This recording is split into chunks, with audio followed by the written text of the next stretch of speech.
So we teach cultural competence, and in fact, what we start to do is we get deep into understanding what is culture. And I love teaching culture because every single person has culture, and when we're teaching around culture and cultural competence, what we start to do is tie behavior back to specific elements of cultural identity, and you can see that there are a number on the screen here. And when we're teaching cultural competence, what we do with our leaders is we teach them about the importance of developing their cultural lens. And so cultural competence is a lot like emotional intelligence.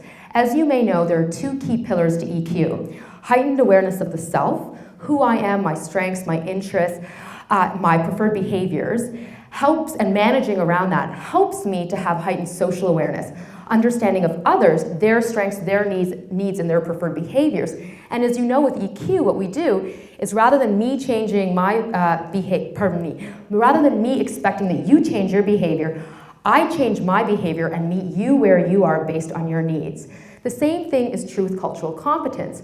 Rather than expecting that people leave their preferred behaviors, I adjust and adapt. And in fact, that old adage of treat people how I want to be treated is an old way of thinking. In 2016, when we're looking at inclusion and being culturally competent, what we say is treat people how they want to be treated, which is why we come back to taking a look at who am I as a cultural being? How do I self-identify in these layers of identity? How does this impact my values and beliefs? How does this impact my behaviors?